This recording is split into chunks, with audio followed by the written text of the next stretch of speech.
Hello, everyone, and welcome back to It All Starts With a Wish podcast. My name is Rachel. And I'm Mark. So, with our announcement that we did in our last episode, if you don't know what it is, go listen. No, I'm just kidding. The big announcement. No, turn it off. I mean, yeah, you should go listen to the last but... episode. Then you'll understand. I know, but I'm about to give it away. Do it. Pause it. Come back. Go back. Okay. Okay, now that you've listened to the other episode and you're back. Welcome back. All right. We wanted to go through how we decided what resort we were going to stay at and how we usually decide which resort we're going to stay at when we go to Walt Disney World. So, again, in past episodes, we have talked about how we are DVC members. This wildly changed how we picked our resorts. Sure. And I mean, I think that this episode, too, is meant to be helpful for you. Like, what things should you consider? Right. This is what we just considered. Yeah. We're DVC members. So if you're listening to this and you're a Disney Vacation Club member, for those of you not in the know, if you do not know what that is, you should go back and listen to our DVC episode, because we just did an episode on that. But if you are a DVC member, this is what we think about when we choose a hotel based upon DVC. Yes. Also, though, we're going to talk in more broad senses of if you're not a Disney Vacation Club member and you're paying out of pocket for a room, what types of things should you consider when selecting your resort hotel? Because at the end of the day, yes, you'll hear people say, I just want to sleep there. Yeah. I just want a room. That's all I want. We're going to go to the parks all day. We're not going to do anything else. Why do you have to have, like, that voice? This is just, I just need somewhere to sleep. And that Which might be the case. Sure, and that sounds great. But I also want to caution you that where you sleep does matter. Yeah. And service that you may get at a higher-end hotel. Right. Location at a higher-end hotel. Transportation issues at a higher-end hotel. It's more than just where you sleep. Yes, people will say that. There are other things to think about besides I'm just thinking of someone who recently just said that. Yeah. And then was not happy. Right. But you chose that because you just wanted to sleep there. Right. So sometimes... Yeah, so I think that going along with that, I also think to go the other end, just because you're paying a lot for something or you're paying a cheap amount for something doesn't make it better. So I think that a lot of times people go, no, we have to go the cheapest route, which might be true financially. However, sometimes... You get what you pay for. Yes. But sometimes you don't want to pay extra for something that maybe you really didn't need or really wasn't your vibe or it didn't really fit what your family really needed, you know? So I think it can go both ways. It can go underspending and then it can go overspending. I think you did too much and it really wasn't necessary. I mean, I don't really think overspending is going to affect you negatively per se. Well, perhaps your pocketbook. Well, yeah. I meant besides financially, it might affect you negatively. Just because it's a deluxe resort, though, and you're paying more for it, doesn't mean you get everything that you're personally looking for in a vacation. I'm looking at you, Old Key West. That's not fair. Personally. That's not fair. Some people really like Old Key West. Okay, but for me, I wouldn't choose to go back there. For others, it may be perfect. I would choose to go back there under certain circumstances. If I was going... Well, yeah, now we know what it's like to stay there. So if I was going for a very chill vacation in a lot of Disney Springs time, I would go back there. Yeah. If I want to spend a lot of time in the parks, which oftentimes we do, I probably would not go there. Yeah. But nonetheless... But this is what we're going to talk about. What should you consider?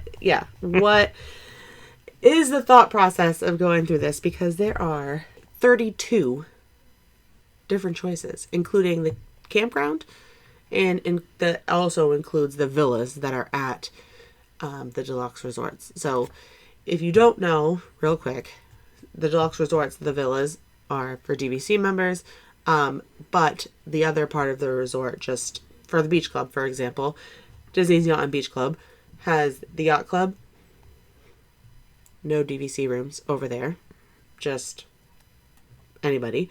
Beach club has just anybody. And then it has the beach club villas, which are strictly DVC rooms. So you'd be paying a DVC price if you want to just... You can stay there. You're just going to pay, as we talked about in the DVC episode, a bigger price point for those. But yeah, so 32. That's a lot. That is a lot. And that can be overwhelming, I think, for folks when they're trying to decide where should they go. Absolutely. Can I tell a joke first? Fine. Dad joke time. You have to actually make me laugh, though. This one is a special one for hotels. Really? Yes. It says, "Son, good night, Dad. Dad, now it is." Because the son went to sleep? Yes. Now it's a good night because your son is asleep? Yes. Stop. I feel like many parents feel that way on a Disney vacation at the end of the night. Good night. Now it's Now finally it good.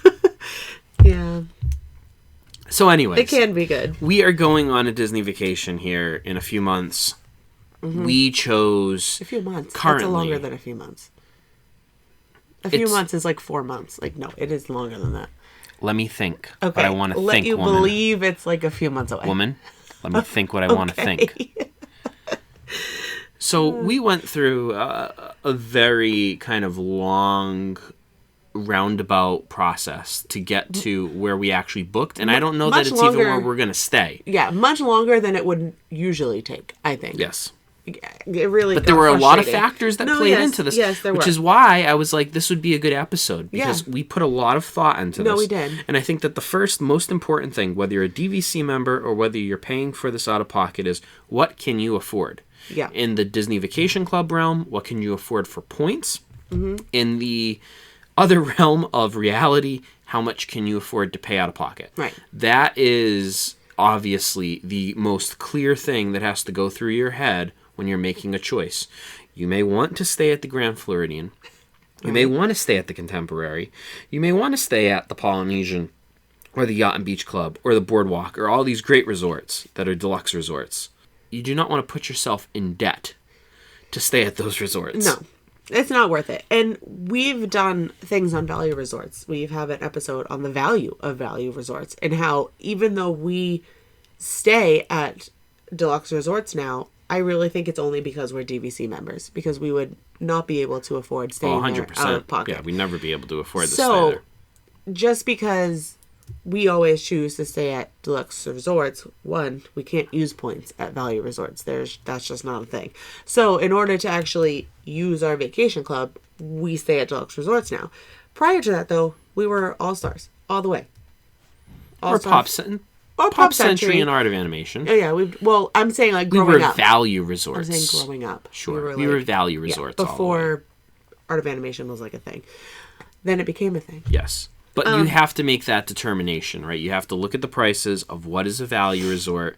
And again, this is where Rachel, coming in as a Disney vacation planner, could be helpful for you. She can run numbers.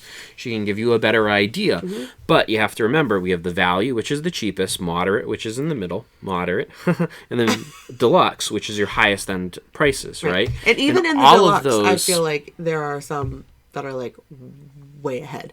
It's a spectrum. Yes, it is. But I think that you need to really sit down and think critically about what can I afford? Am I solely in the value range? Or can we maybe, save up a little bit more and maybe get us to the moderate range, which will get us certain advantages in some cases. Or if you're in a moderate range and you think maybe if we save up a little bit, maybe we can get to the deluxe range, right? Those are all things worth considering. Because you are going to get what you pay for. And even within, to your point, right, within the value resorts, there's also differing levels of value resorts. Mm-hmm. You have your cheapest, your all-stars, but if you can save up a little bit and spend maybe $80 or another $50 to $100 a night to stay at a Pop Century or an Art of Animation, there's clear value to that. Yes. So you need to make a very thoughtful decision about where you are financially and what you can actually afford. Right. So we basically, looked at our points. From a DVC standpoint, though, yeah. it's not so much how much cash you have, Right. it's how many points you have. So let's switch to, like, this is what we did. We are DVC members. We're allotted a certain amount of points. We're going to get more points on a certain date this year. We can borrow, blah, blah, blah, blah, blah. We talked about all that stuff. So looking at what we had right now, or what we will have by the time we go, we were like, all right, this is the range of points that we can spend for 9 days. Yep. This is it. That's all we have. Yep. We can't use any more. Yep. You obviously have a maximum. Yeah. We could get more, but we're not paying out of pocket to buy. We're just using what we have. So I think our first original thought was Polynesian. Yes. We wanted to stay on the monorail resort loop. Yes. So we wanted to stay either the Contemporary at Bay Lake Tower at Contemporary, the villas at the Polynesian, or, I mean, you probably could have talked me into Grand Floridian even too, and the DVC at the Grand Floridian. The problem with those is that because they are on the monorail loop, they are more expensive inherently. However, so we were going to get a deluxe studio room. That was what we wanted. We could get the deluxe studio was available at the Contemporary, and it was available at the Polynesian. The deluxe studios at the Grand Floridian had already sold out. By the time it was the 7-month mark, which again, go back. If this doesn't make any sense to you, go back and listen to the DVC episode. It'll all make sense. At the 7-month mark is when we could book at those hotels, because those are not the hotels that we own at. Right. There were no deluxe studios available at the Grand Floridian, so that was an immediate X on that one. Then we looked at Bay Lake Tower at the Contemporary or the Polynesian. And I think this is another critical element, something that you have to consider.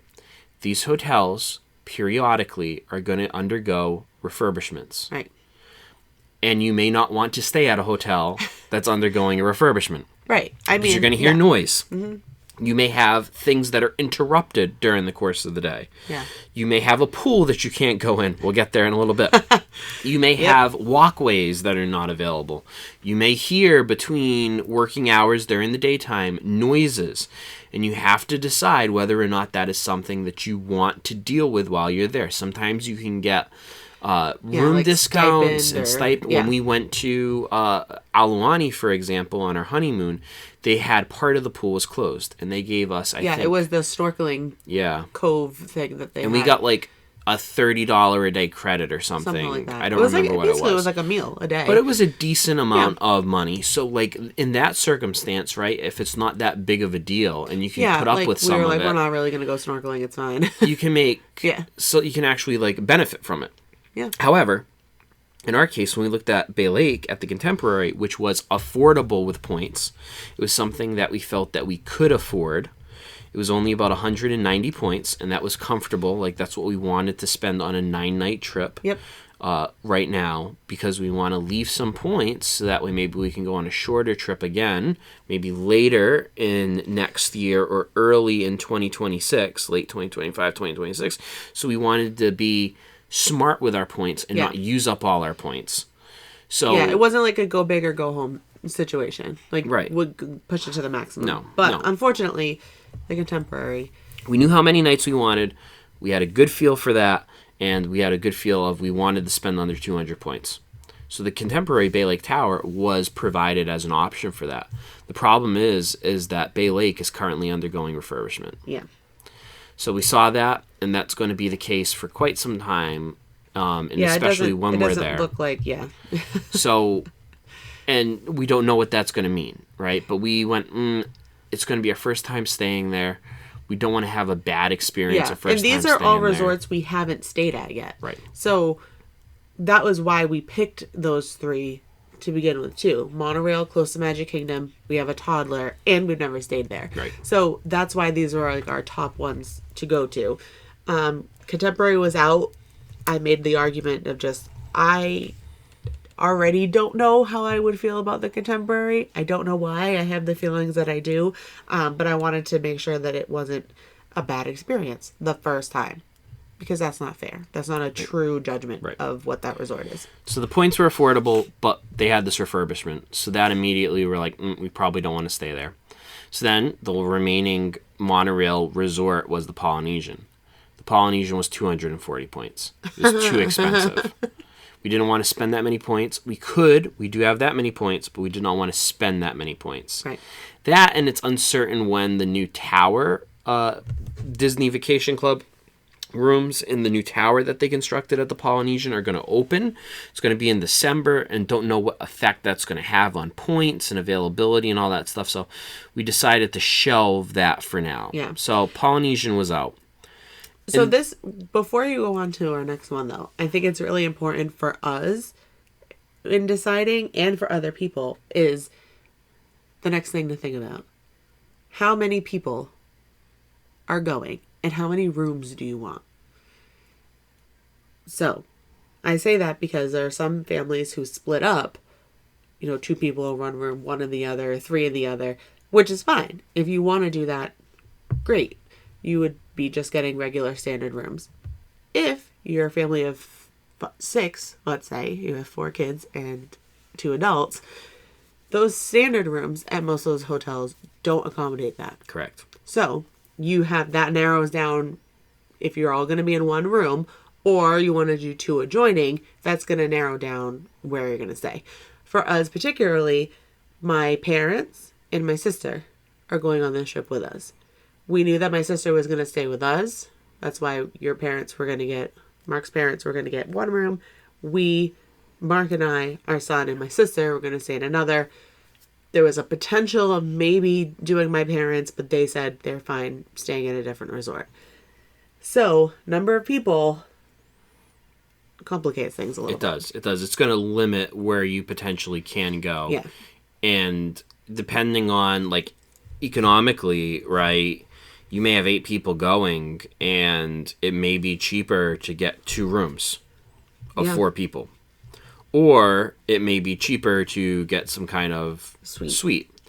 And so only certain hotels, Art of Animation, the music at the All-Stars, have suites that sleep more than just the 4 people. Right. So from a paying out of pocket standpoint, right, and there's some moderate and deluxes that have those options too. Yeah, 5th sleeper things. But that has to play into your mind of how many people am I bringing. You may be narrowed down to certain resorts just by the nature of we're a family of 6. There's only so many places that we can actually stay. Right. So the number of people is an important thing from the DVC standpoint, right? That's going to dictate to you whether or not you're going to decide to stay in a deluxe studio, a 1-bedroom, 2 or 3-bedroom villas. Yeah. Deluxe studios and 1-bedrooms, by and large, sleep the same amount of people, usually 4 or 5 people, depends on the resort. 2 bedrooms will sleep 8 people. That is what we did on our last trip when we all went together. We all stayed in one 2-bedroom villa. So all 8 of us stayed in the same room together. If you have 12 people, you can stay in a 3-bedroom grand villa. Yep. Keep in mind, the bigger the room, the more points, the more money. Or the more money. So that's also something that you have to consider, right? Yeah. It may be cheaper. And we decided on this trip that it would be cheaper to break up and to do 2 deluxe studios and just kind of make more sense holistically for getting everybody in the same room. We could have done a 1-bedroom, but if we did a 1-bedroom, then your sister really couldn't have stayed with us. Right. So we're doing 2 deluxe studios. That way we can sleep the right amount of people. And your parents getting their own room. But that is something that has to go through your mind. How many people? Yeah. That is going to limit where you can go. Mm-hmm. So from there, right, we knew that the Polynesian was too expensive. The Grand Floridian was booked out for the rooms that we wanted. Contemporary had refurbishments. So that narrows the field down to, okay, now where am I willing to stay in proximity to places? Right. Magic Kingdom was out, besides Wilderness Lodge. Right. And Wilderness Lodge, when we contemplated that, Wilderness Lodge does not have monorail service. Nope. Or Fort Wilderness, for this matter, both, the campground, which now has DVC cabins at it. Both of those have boats to the Magic Kingdom, but do not have the monorail. Right.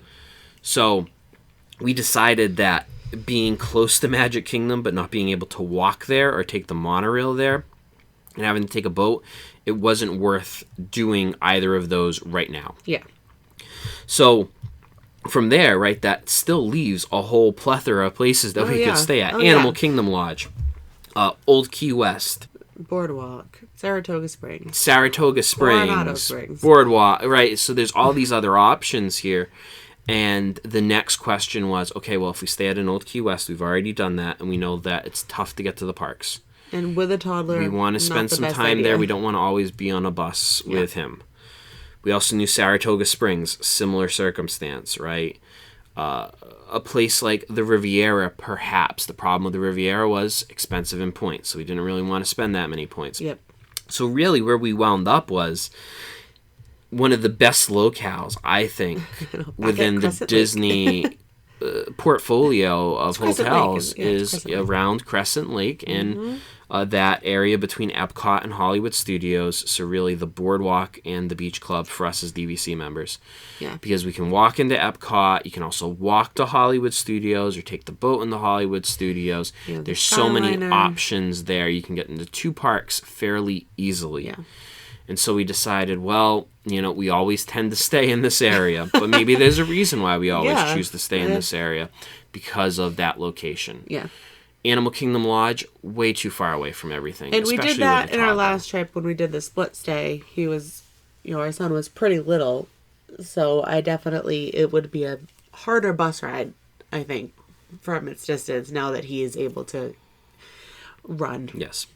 But there are benefits to it too, right? If you want to see animals every morning out of your hotel room and you don't mind the buses, then maybe that's the right choice for you. Go for it. Yeah, could be. If you know that that's what you want. Yep. So this is what I mean by, in choosing a Disney hotel, it's a lot like real estate, location, location, location. Yep. Know what you want and know where you want to be. Mm-hmm. If you do not want to take a bus everywhere, but you're in a value category and you don't want to spend a whole lot of money, you may want to choose to stay at Pop Century or Art Animation because you have that Skyliner option. Yeah. It limits the amount of places you have to take a bus. Yep. If you're in that moderate category and you don't want to take a bus everywhere, you may not want to stay at the French Quarter. Yeah. At Port Orleans. Port Orleans. You may want to go to Caribbean Beach, where you have that Skyliner option, either from the Riviera or from the Caribbean Beach hub that's on the Skyliner. Mm-hmm. These are all things. You're staying in a deluxe resort and you want to get to. You want to get places, parks easier, right? You may want to be on the monorail loop, right? Monorail. So consider that location. That's important. What is your goal of the trip? Are you going for a relaxed trip? You're going to spend some time at the golf course, spend some time at Disney Springs. If so, hey, Saratoga Springs is a fantastic option. Old Key West is a fantastic option. Port Orleans is a fantastic option.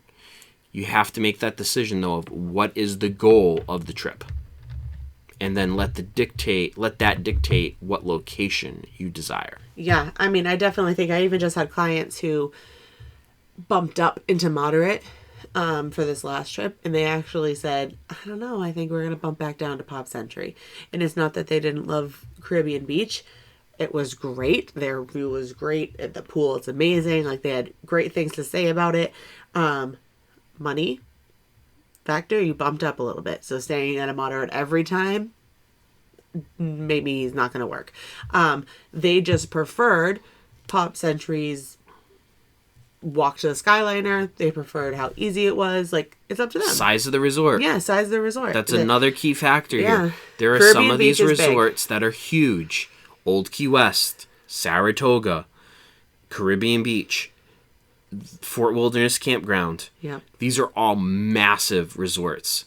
And a lot of these have internal bus systems that just run through the whole... That's how big it is. That you need to take a bus to get to the cafeteria. Yeah. Or you need to take a bus to get to the main pool area or whatever. It can be a lot of walking. So if you do not like to walk... However, on the flip side, if you really want a quiet resort... Yeah. And you want a quiet stay, it may be worth staying at one of those big ones because there's not going to be as much hustle and bustle. Yeah, no, because it's so spread out. Yeah. So it's a give and take relationship. It has to come down to what do you want. If you know you want to get to the parks quick, I'm going to tell you, staying at Old Key West is not the play. Yeah. Because you're going to be waiting a while for buses. Yeah. And you're going to stop at every other stop on the bus loop in your own hotel. Yeah. And it's going to take you 20 minutes before you get out of the hotel itself, before you even get on the road to the park. Yeah. May not be the play if you want quick. Yeah. But on the flip side, that hotel was so quiet. It was so peaceful and so It was nice. really, really peaceful. It was so spread out. And it felt more like a community than it felt like a hotel. So there is pluses to that too as well. But if you're making that choice, right, and I think for them, I think it came down to Caribbean Beach is so big, and the walk to the Skyliner, all that stuff. You can stay at Pop Century and be so much closer to everything. The pool, the quick service restaurants, the Skyliner, the buses, everything is so much more compacted, and it's quicker to get to all of those amenities. Yeah. So let's go back for a second. We ended up back at Crescent Lake, and our initial, spoiler alert, we are staying at the beach club. Don't give it away. Well, I have to right now. Gosh darn it, no you don't. Why didn't we choose the beach club over the boardwalk? Because we've already stayed at the beach club a bunch of times. We've only stayed at the boardwalk once. So we wanted to do the boardwalk again. They've opened a few new things there since we have been. So we were like, okay, boardwalk. Let's look at that. You could have just talked about the boardwalk first and then mentioned, okay, well, we decided on the beach club. You didn't have to give it away first. I just felt like it needed to be said. Fine. Anyways. So we narrowed it down to the boardwalk or the beach club We is did. the moral of the story. So we looked at the boardwalk. Points were affordable. Yep. So it was the right price, good location. We liked the size. We liked the feel, the ambiance to it. Another thing to consider, folks, is there a certain theme or a certain thing that you like? Do you have a kid who loves Moana? If so, you may want to stay at the Polynesian. Do you have a kid who loves Mary Poppins and wants to feed the birds, Mary Poppins? You may want to stay at the Grand Floridian in one of those Mary Poppins rooms. Do you have a kid who loves The Incredibles? You may want to stay at the Contemporary and stay in an Incredibles room. So there are certain themes with all these hotels. But this is Disney. Everything is themed. If you have a certain thing that your kids are into or that you are into, that also may dictate where you want to stay. Do you want in-your-face Disney characters? I was say that. Like very in-your-face, I'm in Disney World. You know you're in Disney World because everywhere you look, it's Disney. Do you want to stay at the Cozy Cone Motel? Stay at Art of Animation. Do you want to see Simba? Yeah. And just can't wait to be king? And Nemo. Or Nemo? Yeah. Nemo swimming out to sea. I'm obnoxious. That's the best line in that whole movie. Anyways. You were the only one that laughed at that. Anyways. That may dictate that you want to stay at an Art of Animation. If you don't really care about the characters, but you still want like that feel, you may want to stay at Pop Century, which is still kind of big in your face, but not so much in your face Disney as pop culture stuff. Yeah. If you really like the beach and you like the Atlantic coastline, the Yacht and Beach Club is an obvious choice. You want to stay at the Beach Club or the Yacht Club and get Stormalong Bay, right? Is the pool important to you? Yeah. These are all parts of these elements of these hotels that can help you choose which hotel is best for you. Yeah. So we haven't stayed at the boardwalk a lot, moral of the story. We like the feel of the boardwalk. We like kind of that, Atlantic coast, beautiful at night, so many things to do. It comes alive. The pool is kind of neat. It's not as good as Stormalong Bay, but it's a neat pool. It's got a good slide. It's got a lot of things going for it. Yeah. And we haven't stayed there a lot. That may be another factor that you consider, right? Have you ever stayed here before? Do you want to experience different hotels, or do you just feel happy in one place? Apparently, we just feel happy in one place. We do. Because apparently, we just can't move away. We tried. Ultimately, the boardwalk, we were worried about availability. Right. And of course, too, this is something else that you have to consider. Whether DVC or paying out of pocket, hotels do sell out. Yep. Rooms do get booked up. With DVC, if the room that you want is booked, you can always go on a wait list, at which point you may get the opportunity, right, going on the wait list. People cancel. People move rooms. Things happen. Things change. You may get the room that you're looking for. But we decided that because of the uncertainty of availability at this time at the boardwalk, that we would just go with something that we knew that we could get in a hotel that we know that we love. Right. And so we booked at the Beach Club as a result. Unfortunately for us. Maybe fortunately, unfortunately. I don't know. Because of the time of year. Unfortunately, for those of you who don't know, Stormalong Bay at the Beach Club will be under refurbishment from January until April. No. I don't see this as a big deal. So there's no pool. The best pool on property is not available. Yes, but I don't see this as big of a deal because we are going in March. And although March is a nice time of year, I think, to go to Disney, at the end of March, early April, I don't think that the pool is as critical. And they do have some nice quiet pools at the Beach Club. Quiet pools. So I'm not so worried about it. And I do think that if availability, kind of waiting and seeing what happens once the Polynesian Tower opens.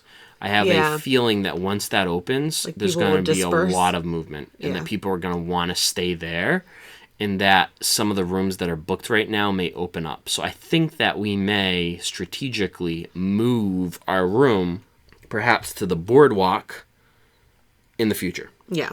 Because I think that really, point-wise... I don't think the Polynesian Towers are going to happen for us this time around. I'd rather let everybody else kind of flock to it, because that's what's going to happen. It's just going to be like bugs to a light. Everyone's just going to... So, let that happen. Let it quiet down a bit. And then, someday. But points-wise, both the boardwalk and the Beach Club, the points were correct. Like, they were where we wanted to be with what we wanted to spend. So it just made sense with location, what we wanted to do with him. Not too far away from Magic Kingdom either, or Animal Kingdom. It's really centrally located. You can walk into two parks if you really wanted to. To me, it just made sense to stay at either of those hotels at this point. Keep in mind the Swan and Dolphin is not part of the Disney Vacation Club portfolio. Yes, it's not. We also had to factor in my parents staying at a different resort. So, they were going to stay at an All-Star. We suggested, since they would be meeting us at Crescent Lake, to upgrade a smidge to Palm Century to get that Skyliner access, which would be much easier to get, because you have to remember, resorts don't have transportation to other resorts. So, if you have people staying at multiple properties, like in your party for whatever reason, you cannot go from the Beach Club to, I was going to say Pop Century, but you can. You can't take a bus. You can't go directly there. You can't go directly there. You have to jump off and switch lines and Skyliner things. And so there's no direct line via bus, Skyliner, boat, nothing from resort to resort. And very limited, I would say... There are very limited possibilities where you can get from resort to resort with something like a boat or a Skyliner. Oh, monorail you can. There are no direct links by bus to any of the resorts. And unless you are on certain loops, whether it is a boat loop, a monorail loop, or a Skyliner loop, it's difficult oftentimes to get directly from hotel to hotel. Yeah. You can get from the Beach Club area and the Boardwalk area to the Riviera and to Caribbean Beach directly on the Skyliner. You can get to the Polynesian, obviously, Contemporary, Grand Floridian on the same monorail loop. You can get from Swan and Dolphin to the Beach Club on a boat, right? So there are connections. They're not always the easiest, and you're not going to hop a bus from the Beach Club to Animal Kingdom Lodge. Yeah. You can't. No way to get there unless you go to a park first, or you take some other form of transportation, like a minivan or an Uber or a Lyft or something. Yeah, something like that. So, when we were back at Crescent Lake, which is why I was like, oh, Boardwalk would be perfect, but then we decided the availability wasn't worth taking the risk. It kind of worked out very nicely, because if we were on the monorail loop and they were at Pop Century, it would have been much more difficult to meet in an area, because they would be nowhere near an easy, direct way to get to us. So at least we have the Skyliner there for both of us, for us to get there, for them to get to us, a good meeting point. So that makes it a little easier too. Yes, yep, definitely. We also were trying to get 2 deluxe studios. Right. And so that's another factor as to why we didn't go. I think we could have got one at the boardwalk. Yeah. I don't know that we could have guaranteed that we were going to get two at the boardwalk. So we felt like the safest bet was just... Yeah, and I definitely think the first thing, especially using a vacation planner like myself, is I'm going to look at the dates that you have, or you can look at the dates that you're going, and it will show you what the availability is. What a great segue to what my last point was going to be on this episode. Wow. Time of year. Time of year. Consider time of year. Oh, yeah. If you know that you are going to Walt Disney World during the Food and Wine Festival, for example, and you want to food and wine it up, and you do not want to take a bus all the way back to your hotel, but you want to stumble your way back to your hotel room. All right, Crescent Lake area. Crescent Lake area. You want to be close to that. If you know you're going at Halloween and you want to spend some time at the Halloween party, or you want to see those fireworks maybe a few times over your vacation, even if you're not going to the Halloween party, Monorail Loop area, Disney World, Magic Kingdom area, Wilderness Lodge, or the Monorail hotels may be the place where you want to go. If you know that you're going at Christmas time and you want to get that best of Christmas ambiance, and you want to sit by the fireplace with some hot chocolate and look at a beautiful Christmas tree, you may want to stay at the Wilderness Lodge, right? So consider that too, that things do change in the hotels and around the hotels based upon the seasons, and there may be certain hotels that you want to stay at if you have the money to afford it, or the points to afford it if you're a DVC member, to make your trip easier based upon what's going on in Walt Disney World at the time. So yeah, there's a lot of things to consider when choosing just your resort, not to mention all the other things. So ultimately, we decided on the beach club. That's where we landed. Yep. We'll see how it goes. Maybe we're going to move. Maybe we're not. We're not totally sold on it yet. Yeah. But that's kind of our thought process when we make these decisions. What do we want when it comes to what can we afford? In our cases, with DVC, in our case, with DVC points, what can you afford if you're paying out of pocket or with your points? Location, location, location. What do you want out of the hotel experience? What kind of theming? Anything that you really want when it comes to that? What time of year are you going? How big the hotel is? Its proximity to restaurants and what restaurant and food options are available in your hotel. All of these things should go into making that ultimate choice. Obviously, they're not all weighted equally. Yeah. No. Obviously, price, I feel like, if you can't afford something, you shouldn't be like, well, it's got all these other things going for it, so let's put ourselves in the debt going to that, right? I mean, they're not all want to weighted stay equally. at the Polynesian every single time with a lake view to watch the fireworks from my balcony every single time. I can't do that. What's the expression? A champagne... Oh, champagne taste on a beer budget. Yeah. That's me. Anywho's, folks, we hope that this was helpful when you consider where you should stay. And of course, I want to indicate that we've done several resort reviews. Yes. That hopefully will help you. We stayed at quite a few Disney resorts over our time. We've done resort reviews on a lot of them. Listen to those and let our resort reviews help you to decide too, in addition to all these other factors. Think in the resort reviews, what are the 5 categories that we rate things on? I'm not going to tell you. Go back and listen to one of our resort reviews. You'll find out those 5 categories are key when you decide where you should stay at Walt Disney World. Absolutely. Well, folks, as always, we want to thank you for listening to us. We are, as always, truly grateful that you all tune in every week and listen to us blah, blah, blah, blah, blah for 30 minutes, 40 minutes about Walt Disney World. We appreciate it. Follow us on our social media accounts. If you have any questions or comments, send us an email at startswithawish.podcast@gmail.com. And remember, folks, it all starts with a wish. We'll see you real soon. Bye.